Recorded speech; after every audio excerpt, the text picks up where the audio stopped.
예수님은 보리떡 5개와 물고기 2마리로 5,000명을 먹이셨습니다. 우리는 이것을 오병이어 사건이다라고 이야기를 합니다. 이 일이 일어난 장소는 갈릴리 호수의 동쪽에 있는 베세다라는 마을에서 이 빈들에서 이 오병이어 사건이 일어나게 되었습니다. 성경에 나오는 숫자는 20세 이상의 남성들만을 가리킵니다. 5천 명이 모였다는 것은 그러면 20세 이하의 어린아이와 여성들까지 합치면 2만 명이나 이곳에 지금 모여 있다라는 것을 알 수가 있겠습니다. 예수님은 이들을 2만 명을 풍성하게 물고기 2마리와 보리떡 5개로 풍성히 먹이고도 12바구니나 남는 그런 음식을 남겼습니다. 이 사건은, 이 오병이어 사건은 우리가 읽고 있는 지금 요한복음에만 나오는 것이 아니라 마태복음, 마가복음, 누가복음, 요한복음 4개의 복음서에 다 나와 있어요. 우리가 성경에 보면 예수님의 기적과 이적과 표적과 많은 일들이 있는데 부활 사건을 빼고, 예수님의 부활하신 부활 사건을 빼고 예수님의 이적과 예수님의 기적과 예수님의 표적 중에 4개의 복음서에는 유일하게 이 오병이어 사건이 4개의 복음서에 다 나와 있어요. 그렇다면 이 오병이어 사건이 이렇게 중요하다. 얼마나 중요하면 부활 사건 빼고 유일하게 예수님의 이적과 기적 중에 사복음서에 다 나와 있다는 것입니다. 이거 볼 때에 정말로 이 오병이어 사건 너무너무 중요하다라는 것을 알 수 있다는 거죠. 그렇기 때문에 여러분, 이 오병이어 사건은요, 단순히 배고픈 사람에게 먹을 것을 주었던 걸로 끝나는 것이 아니라는 거죠. 여기에는 바로 예수님이 누구시고 예수님이 어떤 일을 하셨는지에 대한 아주 중요한 의미가 담겨 있다는 것입니다. 구약을 대표하는 사람이 모세예요. 그러니까 예수님은 모세보다도 위대하고 모세보다 뛰어났다는 것을 이 오병이어에서 알려준다는 거죠. 여러분, 모세는요, 구약 시대에 이스라엘 사람들이 광야에 있을 때 하나님께서 하늘에서 내린 만나를 내린 것을 이스라엘 백성들에게 먹여주었듯이 예수님께서는 이 베세다 빈들에서 생명의 떡을 주셨다는 거예요. 그리고 보면 예수님은 모세보다 뛰어나고 모세보다 위대하신 분이구나. 또 예수님이 지금 보리떡 5개로 2만 명을 먹이셨잖아요. 이것은요, 구약에서 가장 이적과 기적을 많이 펼친 선지자가 엘리사 선지자예요. 여러분, 엘리사 선지자는요, 보리떡 20개로 100명의 사람들을 먹여주었다는 거죠. 예수님께서는 엘리사보다 더 뛰어나신 분. 엘리사는 보리떡 20개로 100명을 먹였지만 우리 예수님은 보리떡 5개로 2만 명을 먹이셨기 때문에 예수님은 구약 성경의 성취자다. 이것을 보여주는 사건이 바로 이 오병이어 사건이다. 여러분, 무엇보다도요, 이 오병이어 사건은 2만 명의 사람들이 직접 참여했다는 거죠. 한두 명이 아니고 무려 2만 명의 사람들이 자신들의 눈앞에서 예수님께서 보리떡 5개와 물고기 2마리로 2만 명을 먹이었다는 것을 직접 눈으로 보았다는 거예요, 여러분. 그리고 예수님께서 나누어 주신 그 보리떡과 물고기를 자기들이 직접 먹었어요. 자기들이 직접 체험했다는 거예요. 그러니까 여러분, 한 사건을 이렇게 많은 사람들이 경험한 것이 성경에 없다는 거예요. 그렇기 때문에 이것은, 이 오병이어 사건은 단지 전설에 내려오는 이야기가 아니라 정말로 현실에서 당시에 일어난 실제적인 사건이라는 이 증언과 이 증인들이 2만 명이나 되었다는 거죠. 그렇기 때문에 여러분, 초대교회에서 예수님이 누구시고 예수님이 어떤 일을 하였는지 그 2만 명이라는 사람들이 증언할 수 있는 이 가장 강렬한 체험이 바로 이 2만 명의 사람들이 체험했다는 거예요. 그래서 이 성경에서는 빠질 수 없는 역사적 핵심 자료가 이 오병이어 사건이기 때문에 마태, 마가, 누가, 요한복음에 기록될 수밖에 없었다는 것을 알 수 있다는 거죠. 우리는 오늘 예수님께서 보리떡 5개와 물고기 2마리로 2만 명을 먹이신 이 사건, 보리떡과 물고기는 과연 무엇이었고, 이를 통해 오늘을 살아가고 있는 우리에게 어떤 교훈을 주고 있는지 오늘 본문을 통해서 살펴보도록 하겠습니다. 첫째, 시작! 예수님은 빌립을 시험하고자 하셨다. 지금 이 벳세다에는 2만 명의 사람들이 모여 있다고 했습니다. 이들은요, 오늘 본문 3절, 4절에 보니까 예수님을 따라서 지금 예수님이 계신 그 빈들, 벳세다의 동산, 야트마간 이 동산 위로 많은 사람들이 올라왔어요. 그래서 아마 예수님이 말씀, 예수님의 이 설교가 아마 오전이나 오후부터 시작이 되기 시작했겠죠. 그래서 이제 예수님의 말씀이 끝나면 이제 집에 돌아가야 했는데 예수님의 말씀이 얼마나 은혜스러웠는지 이 사람네들이요, 해가 지는지를 모르고 해가 지금 기울이고 있는지도 모르고 계속해서 지금 예수님의 말씀에 듣고 있다 보니까 어느덧 해가 지고 말았다는 거예요. 그래서 여러분 이제 당시에는 지금처럼 뭐 전기불이 있는 것도 아니고 그래서 해가 지기 전에 빨리 해산을 해야 된다는 거예요, 여러분. 그런데요, 이 사람네들이 이제 해가 져서 돌아가야 되는데 오늘 본문에 보니까 예수님께서 그들을 보면서 긍휼히 여기셨다, 불쌍히 여기셨다는 거예요. 왜요? 이들이 이제 집에 돌아가면 그 늦은 시간에 먹을 것도 없고 먼 곳에서 온 사람들 그냥 돌려보낼 수가 없었어요. 그래서 예수님께서 그들을 긍휼히 여겨주시고 그들의 배고픔을 보시고 불쌍히 여기셔서 제자 중에 빌립에게 먹을 것을 구해오라고 말씀을 하고 계시다는 겁니다. 여러분, 예수님의 12제자 중에 예수님은 왜 하필 빌립에게 먹을 것을 구해오라고 하셨을까요? 여러분, 빌립은요, 벳세다 출신이라는 거예요. 지금 이곳, 이 2만 명이 모여있는 예수님이 계신 벳세다의 출신 빌립에게, 빌립아, 너 이 동네 잘 알지 않냐? 그러니까 어디 가서 이 사람들에게 먹을 것을 좀 구해오라 라고 빌립에게 부탁하였다는 거죠. 여러분, 그런데요, 사실 이렇게 음식을 구해오고 돈을 지불하는 일은 예수님의 제자 중에서 가롯 유다가 해야 될 일이에요, 여러분. 왜냐하면 이 예수님의 12제자 중에서 가장 똑똑하고 배운 사람, 흔히 말해서 좀 배운 사람이 누구냐면 이 가롯 유다라는 거예요. 그래서 이 가롯 유다가요, 이 회계 업무, 이 돈주머니, 전대를 누가 담당하고 있었냐면 가롯 유다가. 그러니까 가롯 유다가요, 이 2만 명에게 먹을 거, 이걸 사야 되는 일이 가롯 유다가 해야 됐다. 근데 예수님께서 왜 빌립에게 맡기냐? 빌립이 바로 이 벳세다 출신이기 때문에 벳세다에서 자란 빌립에게 맡겼다는 거예요. 근데 여러분, 또 하나의 의문이 생긴다는 거예요. 지금 이 오병이어 기적이 일어나고 있는 벳세다 출신은 빌립만 있는 것이 아니고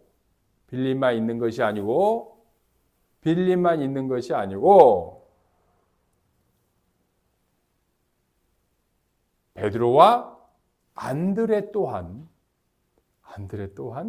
이성자에서는 집중해서 내가 막 톤이 막 올라가. 이수경 학생이 좀 편집을 해주세요. 제가 좀 제대로 좀 소리 안 지르고 잔잔하려고 그래요. 이성자 학생 화이팅.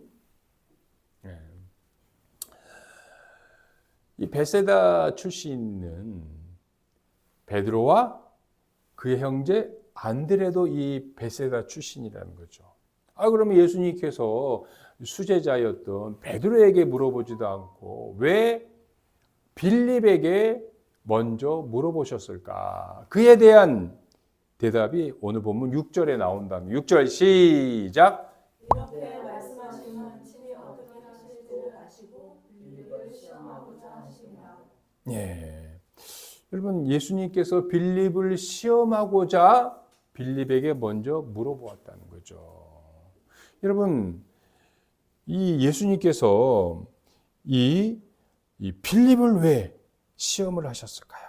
여러분 이 빌립은요, 이 와서 보라 이 할 정도로 그렇게 와서 보라라고 말하면서 자기의 친구 나다네엘을 예수님께서 인도했던 그런 사람들입니다. 여러분 이 빌립은요 매우 이성적인 사람이었어요. 흔히가 말해서 매우 분석적이고 계산이 빠르고 현실 감각이 뛰어난 사람이 이 빌립이었다는 거죠, 여러분. 그래서 여러분 이 빌립은요 우리가 흔히 말한 저 사람 참 이치가 밝은 사람이야. 저 사람 참 현실 감각이 뛰어난 사람이야. 저 사람은 정말로 수치에 밝은 사람이야. 이런 사람이 바로 어떤 사람이냐면 이 빌립이었다는 거죠, 여러분. 여러분 그래서요 이 빌립은 딱 보면요 현실 파악을 딱 한다는 거예요. 야 이게 이렇게 착착착 이럴 땐 이렇게 해야 되고 이렇게 들을 때는 거죠. 그래서요 빌립이요 이 7절에서 이렇게 대답을 하고 있습니다. 그 수많은 사람들 딱 보는 순간 예수님께서 먹을 것을 가져와라 좀 구해오라 그러니까 빌립이 이렇게 말했어요. 선생님 척 보니까요 200데나리온 지금으로 한 2,500만 원에서 3,000만 원이 있어도요 이들을 먹이지 못해요. 7절에 보니까 빌립이 200데나리온이 있어도 부족합니다. 모자릅니다. 라고 대답을 할 수 있었던 것은 빌립은 이렇게 분석적이고 이성적이고 냉철하고 수치가 밝은 사람이었다는 것을 알 수가 있다는 것입니다. 여러분 빌립의 계산에는요. 빌립은 지금 계산을 하고 있는데 빌립의 계산에는 돈과 환경이 있었지만 지금 자신 앞에 눈앞에 있는 하나님의 아들 예수님이 어떤 분이신지를 예수님이 누구이신지는 자기 이 계산에서 빠져 있었다는 것입니다, 여러분. 여러분, 예수님께서 하신 그 시험, 우리가 시험을 한번 테스트라고 그래요, 테스트. 예수님이 하시는 이 시험, 이 테스트는요, 우리를 넘어뜨리려고 하는 이 유혹, 템테이션이 아니라는 거예요, 여러분. 여러분 시험에는 여러 종류가 되잖아요. 테스트, 템테이션은요 그 사람을 유혹해서 그 사람을 망가뜨리는 것이 유혹이란. 예수님의 이 시험은요 템테이션, 유혹이 아니라는 거예요. 그럼 예수님의 시험은 무엇이냐? 예수님의 시험은요 우리를 성장시키고 우리의 믿음을 굳건히 하게 하는 것, 이것이 예수님의 시험이라는 거예요. 그러니까 예수님께서 이 빌립을 시험하는 것은요, 빌립을 죄를 짓게 하고 빌립을 유혹하게 하는, 넘어뜨리는 것이 아니라 빌립의 믿음을 향상시키고 성장시키고 믿음을 굳건히 하는 것, 이것이 예수님의 빌립을 향한 시험이었다라는 것을 알 수가 있다는 거죠. 그래서 예수님은요, 이 빌립이 현실만 바라보는, 당장 눈앞에 있는 이 현상만을 바라보는 이 빌립이 이제는 그 현상 너머에 있는 바로 믿음의 눈, 신앙의 눈, 바로 현실을 바라보는 것이 아니라 200데나리온의 돈을 바라보는 것이 아니라 그 너머에 있는 하나님의 아들 예수 그리스도를 바라보게 하는 그 믿음의 눈을 가지게 하는 시험을 하셨다는 것입니다. 여러분, 이 예수님은요, 빌립이 여기 가진 것, 이것이 아니라 바로 그 가진 것 앞에 놓여 있는 예수님이 누구이시고 또 예수님이 어떤 일을 하시는가를 알려주기를 바라셨다는 것입니다. 여러분, 우리에게 필요한 것은요, 한번 따라해 보실래요? 체험적 신앙. 여러분, 우리가 체험적 신앙이 필요합니다. 정말 지식으로만 아는 것이 아니라, 머리로만 아는 것이 아니라, 여러분, 우리의 삶 속에서 역사하시는 그 예수 그리스도를 만나시기를 바라겠습니다. 주님이 그것을 원하신다는 거예요. 여러분, 머리로만 아는 신앙에서 벗어나서 여러분의 삶 속에서 역사하시는 그 주님을 경험하시기를 바라겠습니다. 여러분, 우리의 생각으로는요, 우리의 계산으로는 도저히 계산이 안 나와요. 해결이 안 된다는 겁니다. 그렇지만요, 여러분, 그 가운데에서도 역사를 이루어 가시는, 그 문제를 해결해 가시는 그 주님을 만나시기를 바라겠습니다. 여러분, 우리의 현실은요, 깜깜해요. 한숨밖에 안 나와요. 답이 안 나와요. 그렇지만 그 어려움 가운데에서도, 그 현실 가운데에서도 하나님의 아름다운 계획, 하나님의 아름다운 목표는 여러분 한 걸음 한 걸음 성장해 가고 이루어 가고 계심을 여러분 기억하시기를 바라겠습니다. 여러분, 이것이 체험신앙이고요, 이것이 믿음이라는 것입니다. 여기 빌립과 대조적인, 빌립과는 다른 한 사람이 나오고 있습니다. 여러분, 그 사람은 정말로 어떻게 행동하고 있는지 우리 한번 둘째 시작. 예수님은 안드레의 순종을 통해 기적을 보여주셨다. 여러분, 안드레 역시 지금 이 오병이어 현상이 일어나고 있는, 기적이 일어나고 있는 베세다 출신이라는 것입니다. 여러분, 이 안드레는요, 직접 행동하는 사람이었어요. 머릿속으로만 계산하는 것 사람이 아니라 직접 행동하는 사람이 바로 이 안드레였다. 예수님께서 먹을 것이 필요하다고 그러니까요, 이 안드레는요, 직접 몸을 움직여서 그 수많은 군중 속으로 들어가서 먹을 것을 구해 왔다는 거예요. 여러분, 또 이 안드레는요, 이 중간다리 역할을 한 사람이 이 안드레라는 거예요. 자기 형 베드로를 예수님께로 인도한 사람이 이 안드레라는 거예요. 그리고 지금 오병이어의 기적의 도구가 되었던 어린아이가 가지고 있던 보리떡 5개와 물고기 2마리를 예수님께로 가져온 사람도 이 안드레였다는 겁니다. 여러분, 우리가 방금 살펴본 빌립은요, 200데나리온이 있어도 부족하다는 그 불가능에 집중했지만, 안드레는요, 보리떡 5개와 물고기 2마리를 가지고 이렇게 이야기를 했습니다. 9절 시작.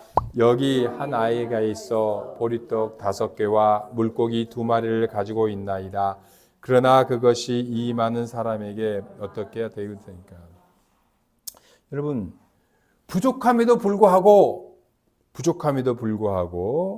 일단 안드레는 주님께 드렸다는 거예요.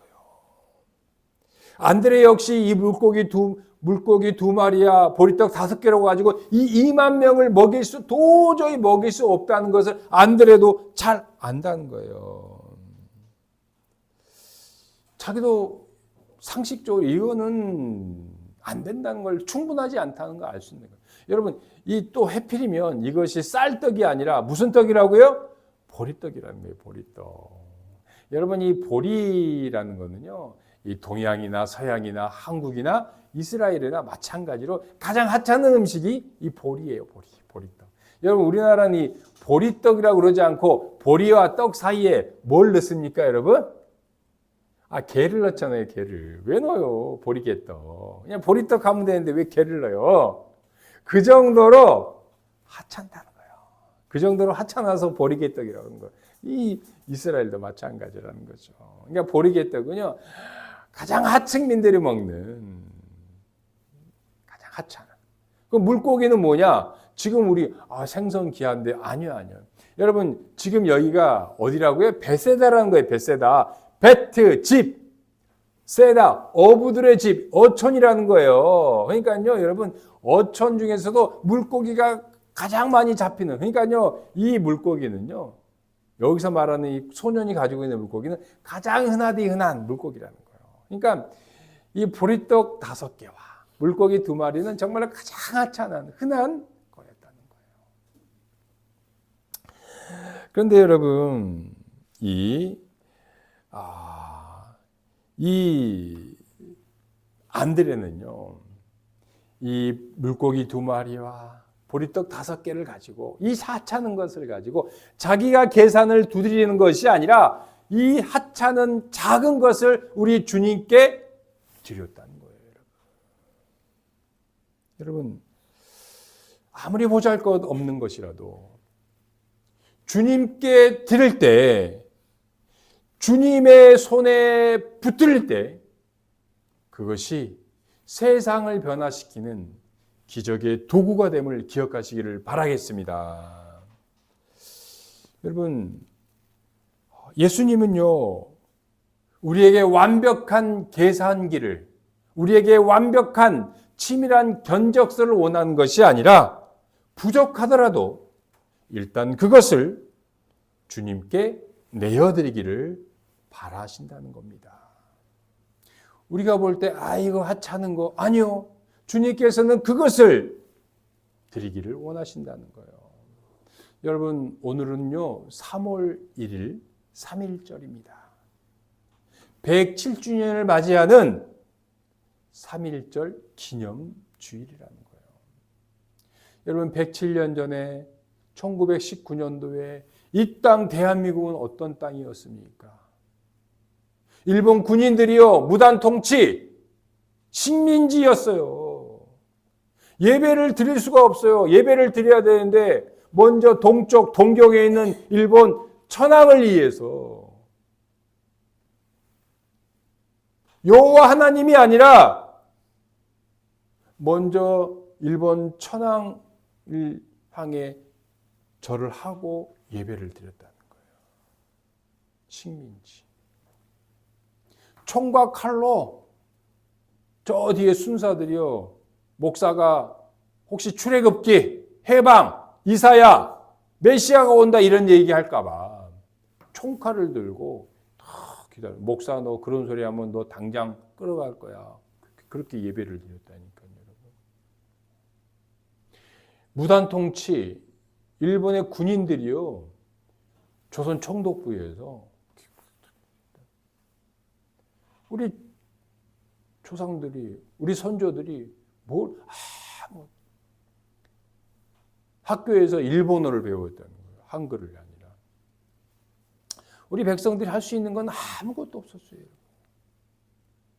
그럼에도 불구하고 1919년 3월 1일 날 전국 방방곡곡에서 우리 선조들이 할 수 있는 것은 맨손으로 외치는 것뿐이었어요. 대한독립 만세! 여러분, 무서운 총과 칼 앞에서 우리 조상들이 할 수 있는 것은 만세운동, 만세라고 외치는 것뿐이었다는 거죠.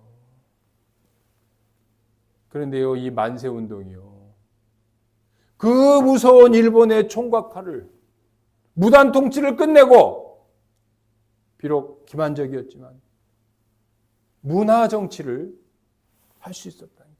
군인이 총독이 아니라 이제 일반인 일본인이 총독이 되게 했다는 거예요.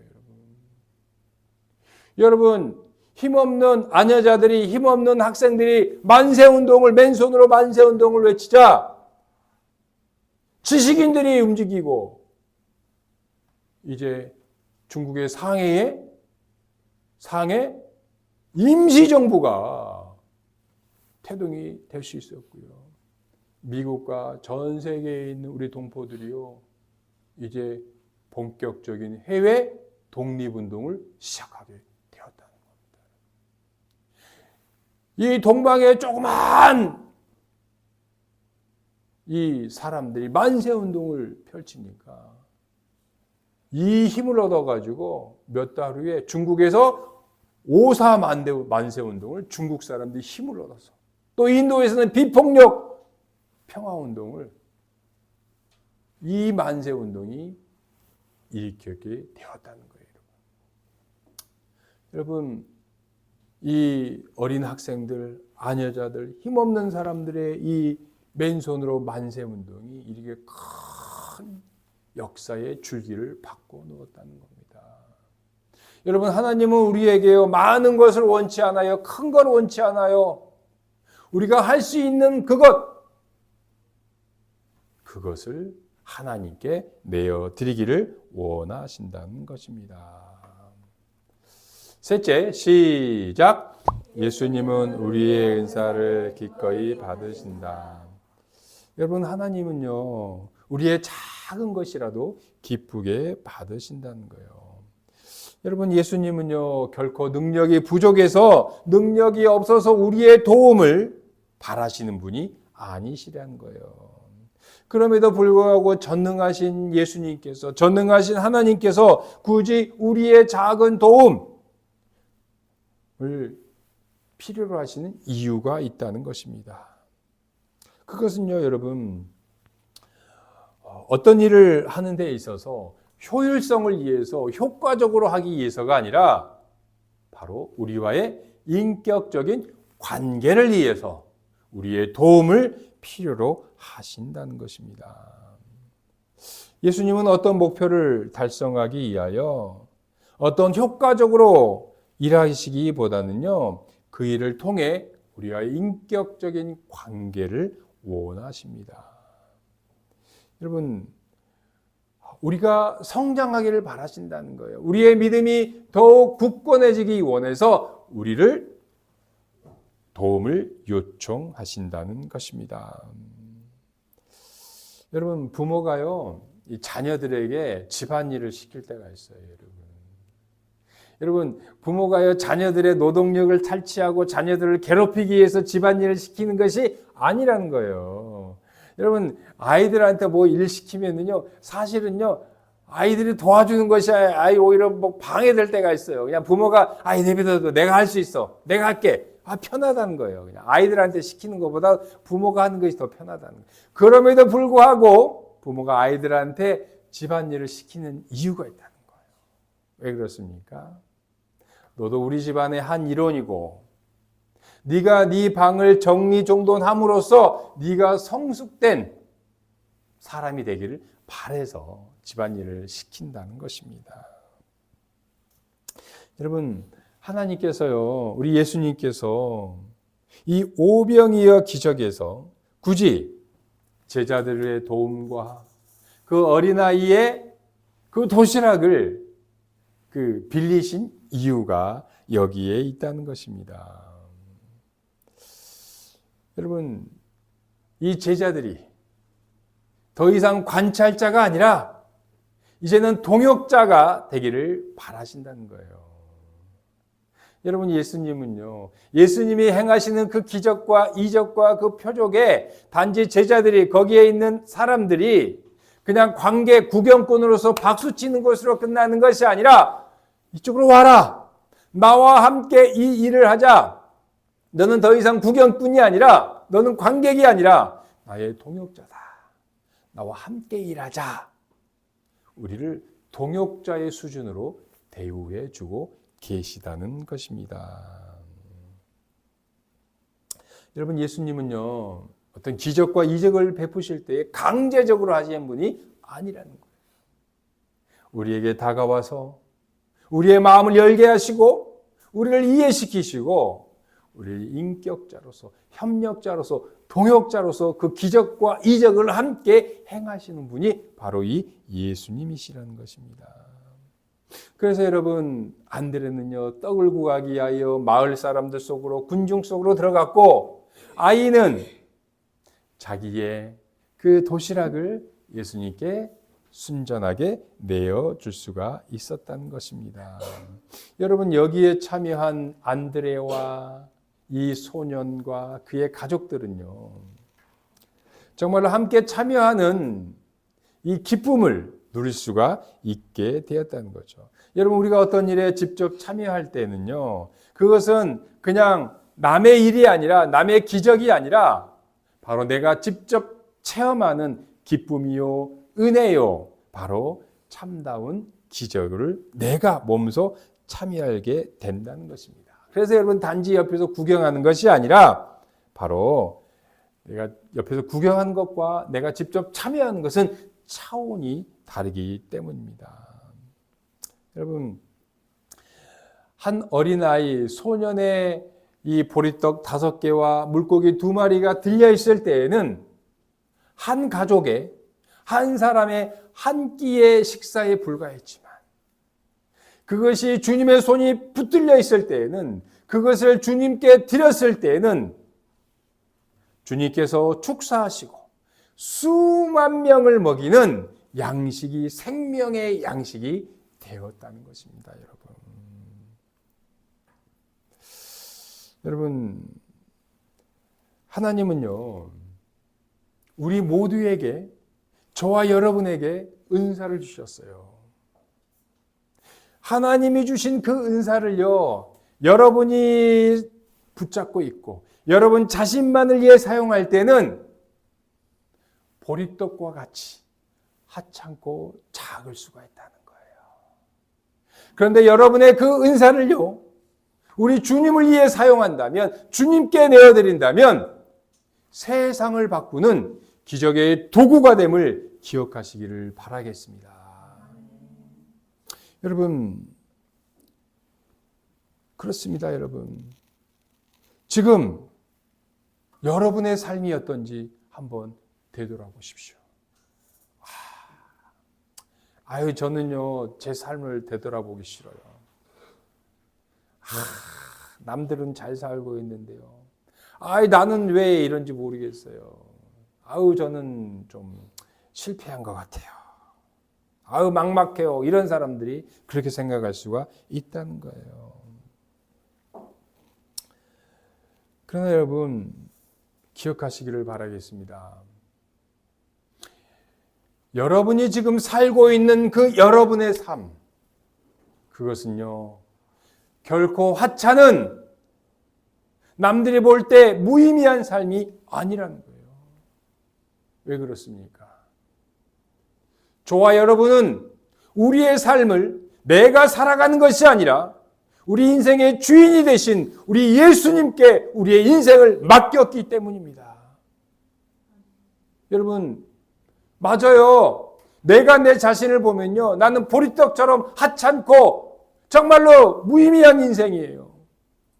그렇지만요, 이 보리떡과 같은 인생, 하찮은 내 자신을, 우리의 인생을 내가 주님께 드렸을 때에 우리의 인생은요, 더 이상 내가 주인이 아니라 우리의 주인이 되신 예수님께서 저와 여러분의 인생의 방향을 인도하고 가고 계십니다. 그렇기 때문에 여러분, 우리의 인생은요, 이제는 새 사람이 되어서 새로운 방향으로 변화된 삶을 살아가고 있음을 여러분 기억하시기를 바라겠습니다. 그렇기 때문에요, 여러분이 지금 오늘을 살아가고 있는 것, 여러분 때문에 누군가에게는 위로가 되고 소망이 되고 누군가에게 힘이 되고 있다는 사실을 기억하시기를 바라겠습니다. 부산에서 가장 큰 교회, 여러분도 잘 아세요. 세미나 때도 오셨으니까. 그분이 스기면은요, 얼마나 재밌는지 모르겠어요. 2시간, 3시간 그냥 까르르 깔깔깔깔 웃어요. 부산에서 가장 큰 교회를 하시는 거예요. 그런데요, 그분이요, 봄맞이 특별 새벽 기도까지 선포해 놓고 며칠 하시다가 못 하세요. 부총회장, 총회장도 사임하시고 그 교회도 이제 사임해야 된다는 거예요. 알고 보니까요, 교인들을 한 용어로 보는 것이 아니라, 저 사람은 VIP니까 몇만 원짜리, 저 사람은 몇 억짜리, 이랬다는 거예요. 그리고 막 험한 말을 막 해가지고 했다는 거예요. 여러분, 그런 걸 볼 때마다 한때는 그런 훌륭한 큰 사람을 위해서 필요하다. 그런 큰 교회도 필요하다. 여러분, 그렇지만요, 그 사람에 미치지 못하지만 하나님께서 여러분의 인생의 방향, 여러분의 삶의 방향을 내어드린 여러분은 여러분을 통해 주님께서 새로운 삶의 역사 이루어 나가시는 기적의 도구임을 믿으시기를 바라겠습니다. 여러분, 우리 주말씀 교회 비록 어찌 보면 보리떡과 물고기와 같이 하찮은 교회이지만 우리 이 교회를 통해 주인이 되신 우리 예수님의 손에 붙잡혀 있는 우리 교회를 통해서도 분명히 기적의 도구, 하나님의 아름다운 계획을 위하여 사용되는 은혜의 교회가 되고 있음을 여러분 믿으시기를 바라겠습니다. 여러분, 우리의 인생은요, 우리의 삶의 방향은요, 이제 주님께서 이제 만들어 가실 것입니다. 여러분, 놀라운 그 계획을 소망하시기를 바라겠습니다.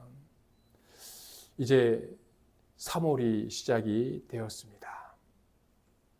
여러분의 주님께 내어드린 여러분의 은사, 여러분의 인생, 3월처럼 새 싹이 쏟아나는, 또 새 순이 돋아나는 그 3월이 될 것입니다. 새 학기, 새 학년, 신입생으로서 주님 안에서 아름다운 꽃을 피워나가는 3월 되시기를 바라겠습니다. 기도드리겠습니다.